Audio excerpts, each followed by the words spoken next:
Hello students, welcome back to my YouTube channel professor Shubham Tyari, जहां पे हम प्रोवाइड करा रहे हैं हमारे बीकॉम क्लास का कंप्लीट इकोनॉमिक्स की सीरीज एंड जो रिमेनिंग आपके सब्जेक्ट है उसके कंप्लीट सेम टू के इंपॉर्टेंट क्वेश्चंस ऑलरेडी चैनल पे अपलोड कर दिए गए हैं। 21 days series FY BCom sem two economics के नाम से आपका प्लेलिस्ट है, वहां पे जाएंगे। डे 1 से स्टार्ट हुआ है, कहां तक पहुंचेंगे सर? आज डे 8 पे पहुंचेंगे। कांटेक्ट नंबर है, शेयर कर दिया गया है। कांटेक्ट नंबर इसलिए दिया गया, आप लोग यहां से नोट्स ले सकते हैं। कैपिटल बस्टिंग का कंप्लीट नोट्स आपको मिल जाएगा। व्हाट्सएप पे मैसेज कर देना सर कि economics FY BCom sem two का नोट्स चाहिए, शेयर कर दिया जाएगा। कैपिटल बस्टिंग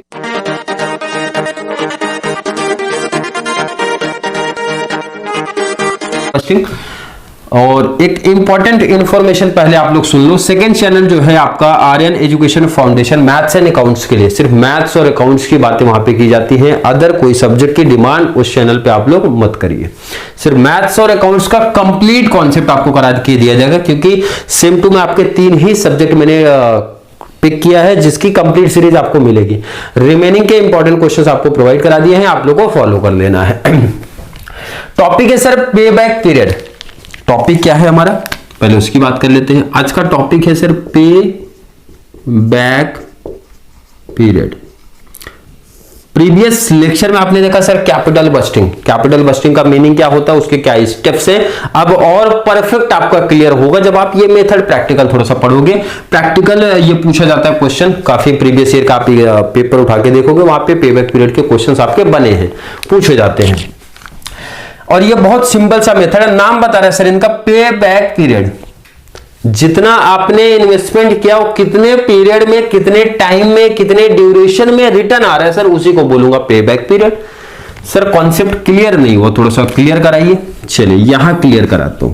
जो मैंने एग्जांपल दिया था टैक्सी वाला, मैंने कितने का इन्वेस्टमेंट किया सर? 10 लाख का आपने बताया था इन्वेस्टमेंट किया। और मैंने एग्जांपल दिया अगर मुझे पर मंथ का 50,000 रिटर्न आता है, पर मंथ नहीं सॉरी पर ईयर इसको कर देता हूं मैं, पर ईयर 50,000 रिटर्न आता है, तो भाई कितने साल में ये रिटर्न आ जाएगा सर? बहुत सिंपल है सर, इन्वेस्टमेंट जो किया हूं डिवाइड कर दूंगा। भाई एक साल में कितना आता है? एक साल में 50। अब ध्यान रखना ये एग्जांपल लिया 50 हर साल का फिक्स है, कम ज्यादा नहीं हो रहा है। तो यहां पे सर जब 50 हर साल का फिक्स है तो बहुत सिंपल सा है भाई, कॉस्ट ऑफ इन्वेस्टमेंट जो मेरा कॉस्ट ऑफ इन्वेस्टमेंट है divide by annual cash flow जो हमारा आ रहा है, साल का जो पैसा आ रहा है भाई, कैश फ्लो जो आ रहा है उससे डिवाइड कर दूंगा सर। 0 0 0 0 0 0 0 0 5 का टेबल सर, 5 2 20 ईयर्स हमारा पे बैक पीरियड हुआ। मतलब बहुत शॉर्ट एंड सिंपल बोला जा रहा है भाई, जो इन्वेस्टमेंट आपने किया वो कितने टाइम में रिटर्न आ जा रहा है, कितने ड्यूरेशन में, कितने पीरियड्स में, कितने टाइम में, उसी को बोलूंगा पे बैक पीरियड। जो मैंने पे किया था वो कितने टाइम में बैक हो रहा है, कितने ड्यूरेशन में बैक हो रहा है, उसी को बोलूंगा पे बैक पीरियड। नाम क्लियर मेंशन कर रहा है। तो सर ज्यादा टाइम वेस्ट ना करते हुए सीधा प्रैक्टिकल कॉन्सेप्ट पे आते हैं तो और टॉपिक अच्छा समझ में आ जाएगा। ये पहला है, इस टाइप के क्वेश्चंस आपके एग्जाम में नहीं आएंगे, लेकिन हाँ पे बैक पीरियड पे अगर थ्योरेटिकल पार्ट आता है, आता है तो आपको सिंपल सा ये एग्जांपल्स भी वहां पे लिख देना है। ये बेस्ट होता है कि भाई यहाँ पे डिटेल्स नहीं, ये एग्जांपल्स भी लिखना है, ये एग्जांपल्स भी लिखना है, आपको नोट्स में दिख जाएगा आपको। क्वेश्चन पढ़ते sir, if a project where the original investment cost is ₹50,000, मतलब आपने 50,000 का इन्वेस्टमेंट किया, तो लिख देता हूं सर क्या लिखना है, ओरिजिनल इन्वेस्टमेंट आपने कितना किया है? 50,000 का इन्वेस्टमेंट किया सर हमने। Yield an annual net cash inflow, और ध्यान रखना एनुअल वर्ड जब लग जाता है इसका मतलब आपका हर साल का फिक्स हो गया कैश फ्लो, हर साल का उतना ही आएगा। एनुअल नेट कैश इनफ्लो आपका कितना है सर? बहुत इजी टॉपिक सर, 10,000 रुपीज आ रहा है। मतलब आपने 50,000 का इन्वेस्टमेंट किया और 10,000 रुपया रिटर्न हर साल आ रहा है, तो कितने साल में रिटर्न आ जाएगा? तो ये कोई भी बच्चा विदाउट फॉर्मूला के डिवाइड कर देगा, आंसर बता देगा सर 10,000 10,000 10,000 5 साल में रिटर्न, तो मतलब पे बैक पीरियड हमारा हो गया 5 ईयर हो गया। लेकिन फॉर्मूला लिखना पड़ेगा, ऐसा तो आपको निकालना नहीं है सर। बहुत सिंपल फॉर्मूला समझो आप, पे बैक पीरियड। फॉर्मूला क्या है सर, मैं आपसे पूछूं? बहुत सिंपल, ये 10 क्या था सर हमारा? ओरिजिनल इन्वेस्टमेंट लिख दिया, डिवाइड कर दूंगा sir annual net cash inflow से। एनुअल नेट कैश इनफ्लो कितना सर 50,000 डिवाइड बाई 10,000 तो आया हमारा सर 5 इयर्स। देखो ना कितना इजी टॉपिक्स था, बहुत सिंपल सी इसकी मीनिंग बोले। मीनिंग देखो, पे बैक जो हमने पे किया था कितने टाइम में बैक आएगा, कितने ड्यूरेशन में, कितने पीरियड्स में रिटर्न आ रहा है, वही मेरा आंसर है। बट सर एक छोटा सा चेंज, अभी इस पहले एग्जांपल में क्या हुआ ना 10,000 आपका फिक्स था, बट ऐसा थोड़ी होगा हर केस में 10,000 ही आएगा। हो सकता है सर किसी साल में 9 आए, किसी साल में 8 आए, किसी में ज्यादा है, इस तरीके से हो सकता है सर, बिल्कुल हो सकता है। एग्जाम्पल आपके सामने है। इस तरीके से टेबल देखिए, इस तरीके का टेबल देख से आपसे पूछा जा सकता है भाई अब यहां पे आप पे बैक पीरियड बताओ। सर इस सब में डिफरेंस क्या है, थोड़ा अलग कॉन्सेप्ट है, पहले क्वेश्चन एक्सप्लेन करिए। देखो ना आपका ये दिया है, ईयर दिया है 1 2 3 4 5, मतलब उस प्रोजेक्ट से आपको 5 साल पैसे मिलने वाले हैं। ओरिजिनल इन्वेस्टमेंट मतलब 25,000 का आपने इन्वेस्टमेंट किया तो फर्स्ट ईयर ही करते हो तो इन्वेस्टमेंट से। नेट कैश इनफ्लो, अब यहां पे हर साल का जो हमारा कैश फ्लो पैसा जो रिटर्न आता है ना वो डिफरेंट आ रहा है। जैसे पहले साल आपको 8,000 मिला, दूसरे साल सर आपको 7 मिला, तीसरे साल 7 मिला, चौथे साल 3 मिला, लास्ट ईयर से 2,500 मिला। तो सर बहुत कंफ्यूजन कॉन्सेप्ट हो गया, अब कैसे फाइंड आउट करेंगे। देखो ना बहुत सिंपल सा आंसर इसका भी है। मैंने बोला अलग दिया कोई प्रॉब्लम नहीं भाई। 8 7 कितना होता है सर, जोड़ लो 15, 15 प्लस 7 कितना होता है 22, 22 प्लस 3 कितना होता है सर 25। यहां पे देखो आ गया, मतलब हमारा पे बैक हो गया 4 इयर्स। सिंपल है भाई, अगर डिफरेंट लेवल का है तो आप ऐड कर लो, ऐड करने के बाद सीधा आंसर आ गया आपको। तो सर मतलब बहुत इजी टॉपिक था, मैंने लिख दिया यहां पे 8,000, 8 में ये 7 जोड़ा तो हो गया सर 15, 15 में 7 जोड़ा तो हो गया 22, 22 में 3 जोड़ा तो हो गया 25, 25 में जोड़ा तो 27,500। तो हमारा सर ओरिजिनल इन्वेस्टमेंट इक्वल हो गया भाई नेट कैश इनफ्लो के कौन से ईयर में सर 4th ईयर में, इसीलिए पे बैक पीरियड हमारा 4 ईयर हो गया। बट सर ये जो आपने टेबल बनाया है इसको आपने पढ़ा होगा मैथ्स में, ये टेबल हमारा आया है मीडियन के कॉन्सेप्ट में आया है, जिसको टेबल को बोलते थे सर क्यूमुलेटिव फ्रीक्वेंसी। बट यहाँ पे फ्रीक्वेंसी तो है नहीं, आप किसकी क्या कर रहे हो सर, क्यूमुलेट जो कर रहे हो नेट कैश इनफ्लो को कर रहे हो।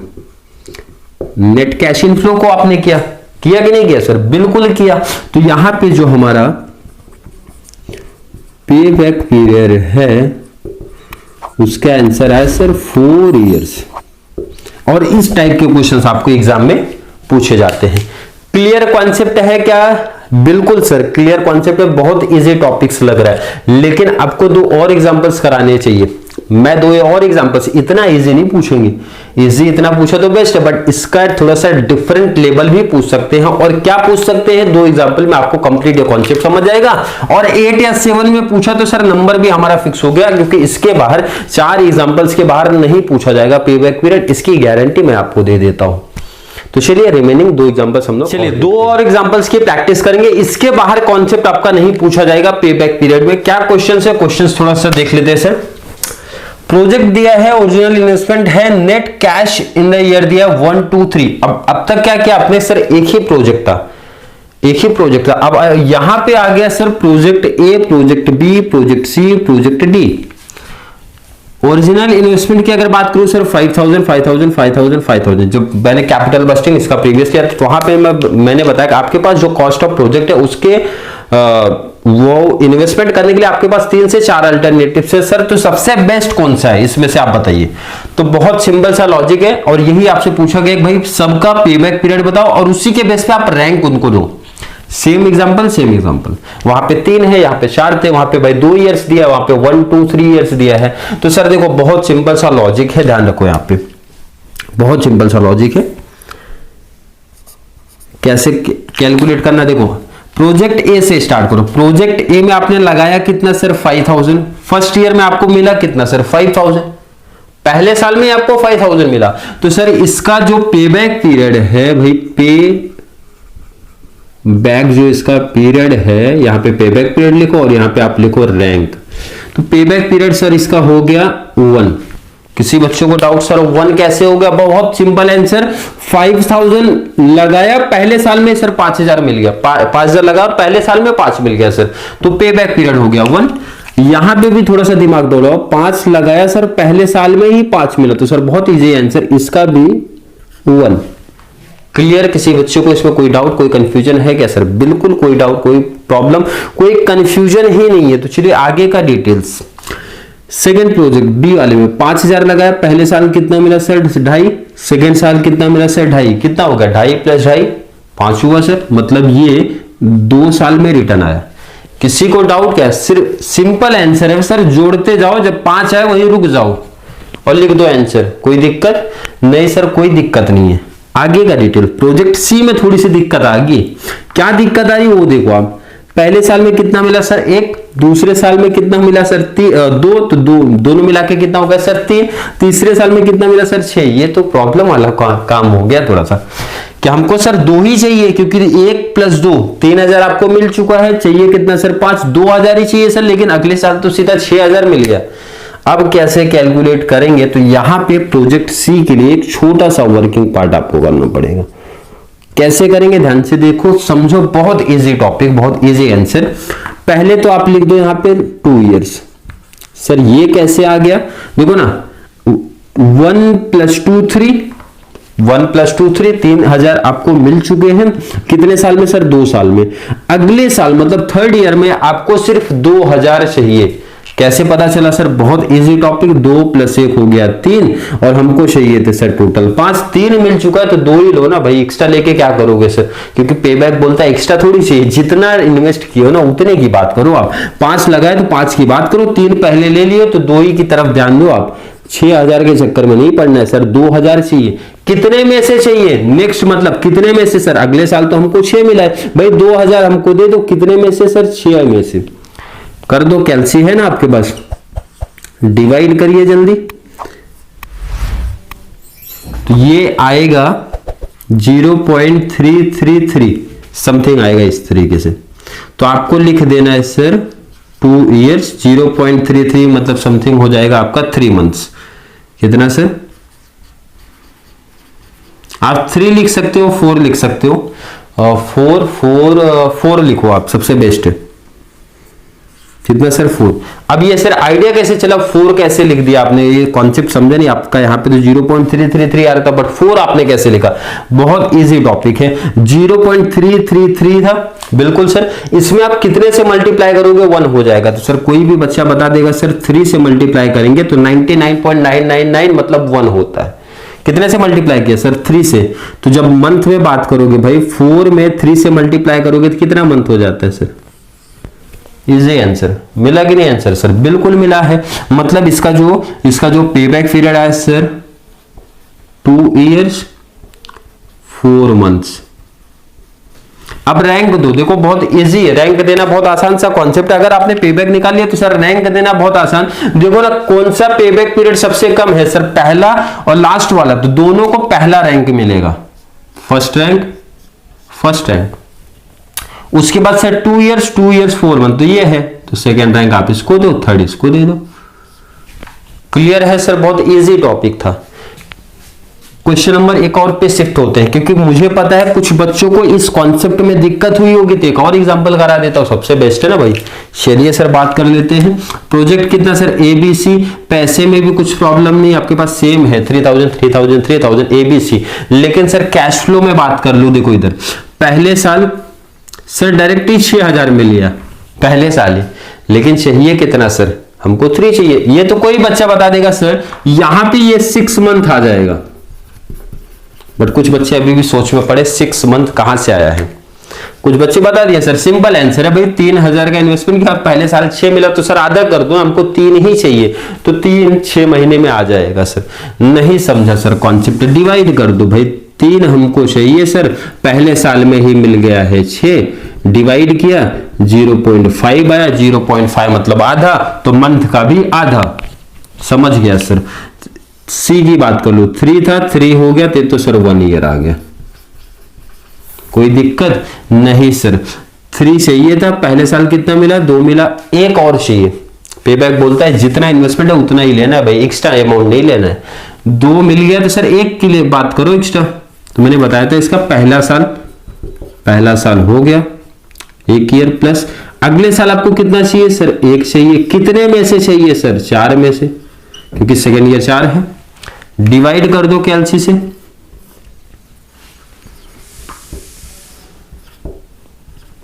4 2 8 2 0 4 5 20 1 ईयर प्लस 0.2। अब ये सर 0.2 कंफ्यूजन कॉन्सेप्ट है, पॉइंट में आप लेके आ रहे हो, फिर मंथ अपनी मर्जी से कैसे भी लिख रहे हो। तो देखो ना, बहुत सिंपल सा टॉपिक है। मैंने बोला जो आपका पॉइंट आता है ना भाई, मल्टीप्लाई कितने से आप करोगे कि 1 आएगा। सर 0.25 को इग्नोर करो भाई, 25 समझो। 25 को कितने से मल्टीप्लाई करोगे? 100 आएगा सर। 25 को 4 से मल्टीप्लाई करेंगे, कितने से सर? 4 से मल्टीप्लाई करेंगे, तो मतलब यहां पे हो गया सर 3 मंथ्स। आपने 3 मंथ्स कैसे लिख दिया सर? बोले 4 से मल्टीप्लाई लिख रहे हो, 3 मंथ्स। मैंने बोला 3 मंथ का मल्टीप्लाई 4 करता हूं, कितना मंथ आता है? यही तो यहां भी किया था काम। कितने से मल्टीप्लाई करना है सर? वो लिख देना है। मतलब सर 1 ईयर क्या है आपको? 1 ईयर 3 मंथ्स। रैंक दे दो इसको, रैंक। तो अगला टेबल रैंक का आता है सर। रैंक 1 क्योंकि 6 मंथ में पैसा रिटर्न, रैंक 2, रैंक 3। किसी बच्चे को कोई डाउट, कोई कंफ्यूजन? सर बिल्कुल नहीं है। पे बैक पीरियड इसके बाहर नहीं पूछा जाएगा। जिन बच्चों को ये कॉन्सेप्ट नहीं समझा ईयर्स वाला, भाई रिपीट कर लेना। फिर भी नहीं समझा सर हमको कॉन्सेप्ट, फिर भी पे बैक का नहीं समझा है, तो उनके लिए एक मेरा सजेशन है, SY BCom, SY BCom। Sir FY में है तो SY कहां जा रहे हैं? SY BCom के मैनेजमेंट अकाउंटिंग में पे बैक पीरियड के 4 से 5 एग्जाम्पल्स मैंने बहुत डिटेल में कराए हैं, वहां पे आप जाके देख सकते हो। SY BCom management accounting playlist में जाके देखना है। कैपिटल बजटिंग में ये मेथड का प्रैक्टिकल कंप्लीट बहुत डिटेल में पढ़ा, वहां से आप और इंफॉर्मेशन ले सकते हो। ये SY में तो बेनिफिट होगा, यहां भी और अच्छी नॉलेज चाहिए तो वहां से जाके डिटेल्स देख सकते हैं। फिर भी किसी बच्चों को आज की वीडियो में कोई डाउट, कोई कंफ्यूजन अगर है तो जल्दी से कमेंट में ऐड करो भाई नेक्स्ट वीडियो में, ताकि उसकी इंफॉर्मेशन आप लोगों को प्रोवाइड करा सकूं। या फिर वीडियो हेल्पफुल लग रही है तो एक छोटी सी रिक्वेस्ट है, छोटी सी डिमांड है, जितना ज्यादा पॉसिबल हो सके दोनों चैनल को सपोर्ट करते रहो, हमारे कॉमर्स सेक्शन वालों को शेयर करते रहो, ताकि ज्यादा से ज्यादा बच्चे कॉमर्स सेक्शन वाले जुड़ते रहे चैनल से और उनको इस चैनल से बहुत बड़ा एडवांटेज मिल सके। तो चलिए मिलेंगे नेक्स्ट क्लास में, तब तक के लिए थैंक यू सो मच।